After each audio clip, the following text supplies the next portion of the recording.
says cheating a colored man is 10 times worse than cheating a white man. Says it's the worst thing you can do. Mr. Raymond said, I don't reckon it's Miss Jean Louise. You don't know your pa's not a permanent man. You I don't haven't know. seen enough of the world yet. You haven't seen this town, but all you gotta do is step inside the courthouse. That's such a, that right there, if I could understand that, I think we'd understand that. We'd understand, Who he is. yeah, but I think that the most frustrating thing about this is that this is the only time we hear Mr. Raymond speak. Mm-hmm. But what he says, as you talked about, that everybody, you can't judge just by looking at somebody. Everything he talks about and everything he says is so important. Mm-hmm. It holds The so much little that weight. he says, right. Yeah, It but she does. only gives us this small section in the midst of a whole larger issue. And I mean, maybe people gloss over, maybe we don't think about it because you like Mr. Raymond. I mean, who remembers Mr. Raymond? Right. You know? But what he says right there, a man who we know lives with black people, lives with what many consider the lesser, so he has a different perspective. Mm-hmm. You know, he's not racist or anything like that. But and he sees them all as, he sees himself as them. You know, they're just people. Somebody who has that kind of lens, he's describing Atticus Finch. But Only is he? problem is we can't really understand what he's saying.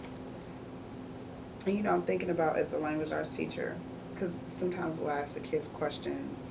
Who's speaking there?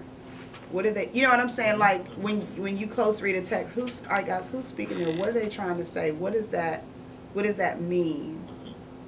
Because then you have them look at punctuation. Like, you know what I mean? I don't know which way he's going with that. He's not a run-of-the-mill man. But you can take that he's not a run-of-the-mill man as he's not like everybody else. Well, but that's still vague. Yeah. He's not like everybody else. Like, well, he's not. Yeah, I think. I don't know. I mean, you can take it as he's not like everybody else. You can take it as he's a more complex individual than what you see right now. Right. So what you're seeing right now is not really all that. Right. There's a deeper level. And then as he goes on talking about, you haven't seen enough of the world yet. She is so sheltered. Right. That maybe she doesn't understand what the real world looks like. Exactly. And what right. And how he embodies part of that, or how he.